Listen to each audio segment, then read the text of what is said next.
오늘 복음을 읽으면서 또 묵상하면서 그런 생각이 들었습니다.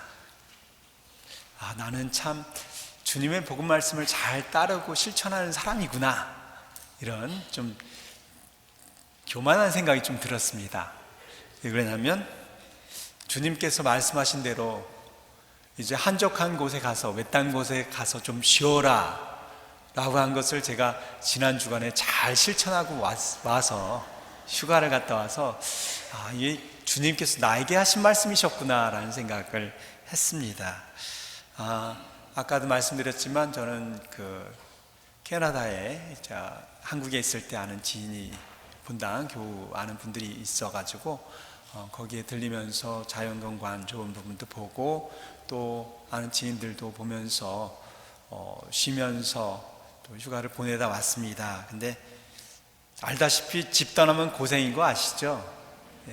사실 집이 제일 좋아요.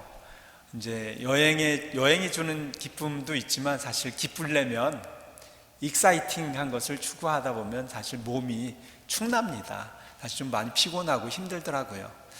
그럼에도 불구하고 또 지인분들과 또 시간도 보내고 또 그 본당의 그쪽 지역에서 신앙생활을 하고 있는 교우들의 모습을 보면서 나름대로 제 안에서는 좀 힐링 타임이 되었었던 것 같습니다.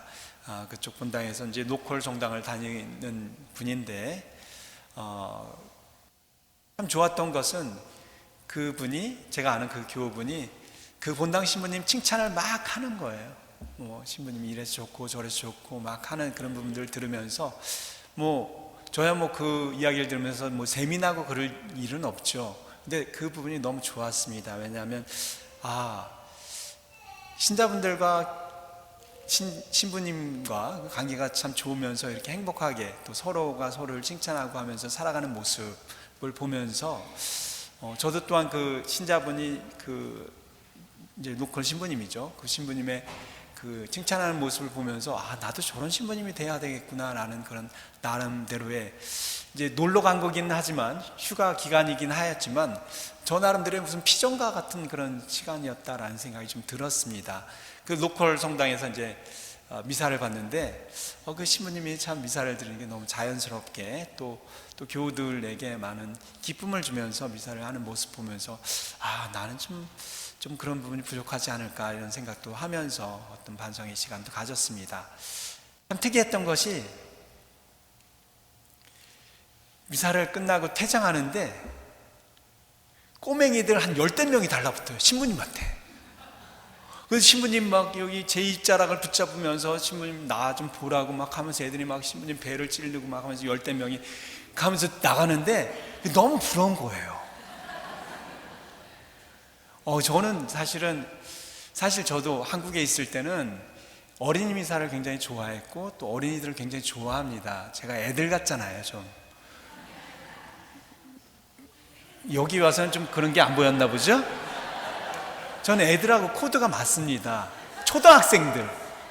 근데 여기는 초등학생들하고 코드가 안 맞아요. 이 말이 돼야지, 말이 안 되니까. 그래서 조금 그런 부분에 대한 부러움 내지는 나도 아이들이 좀 달려들 수 있고 한 그런 신부가 돼야 되는데 라는 그런 나름대로의 생각과 좀 어떻게 해야 되나 그런 어떤 그렇지만 또 그런 모습을 보면서 어떤 깊은 그런 힐링 타임을 가지고 왔습니다.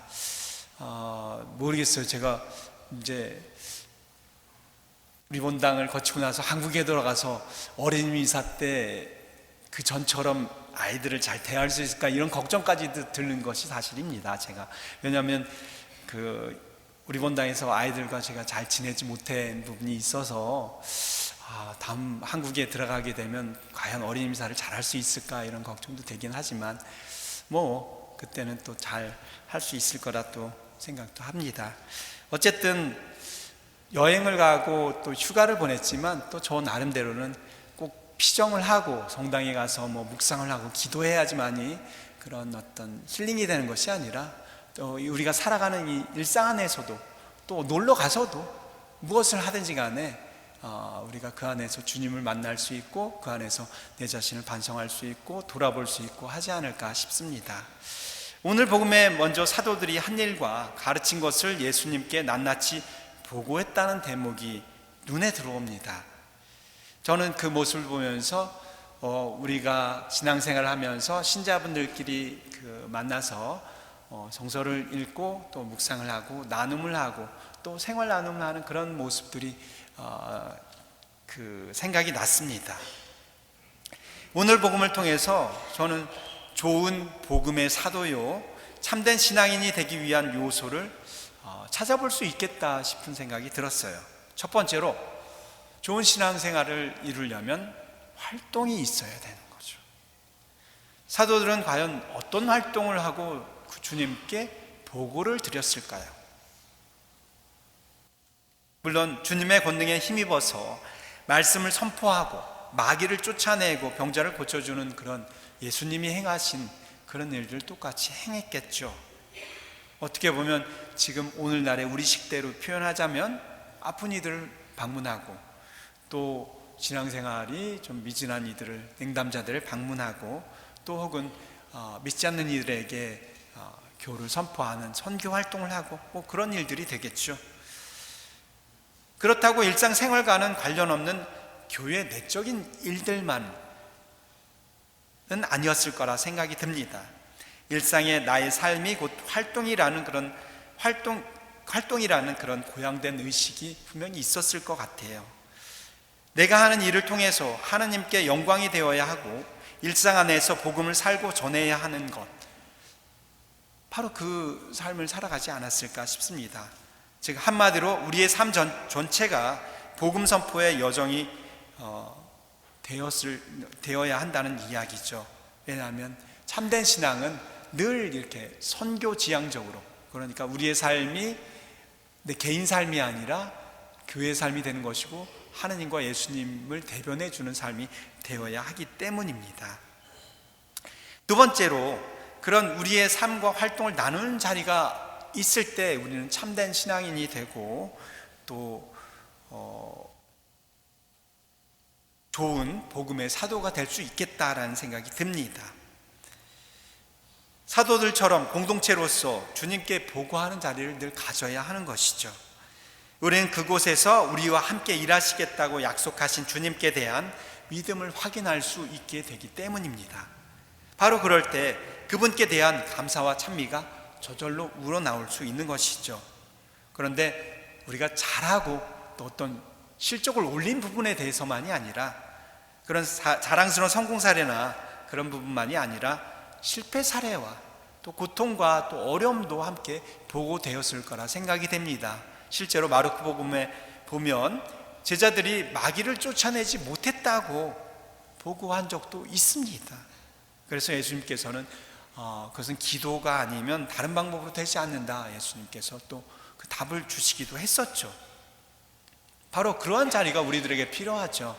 저는 그런 자리를 단언하지만 어떤 밥 모임의 생활 나눔이라든가 또 성서 모임을 통해서 성서를 묵상하고 그 성서를 통해서 삶에 대입시켜서 나눔을 하는 자리라든가, 또 뭐 레지오 단원들도 마찬가지로 활동 보고 있잖아요. 레지오만 한다고 레지오 단원이 되는 건 아니잖아요.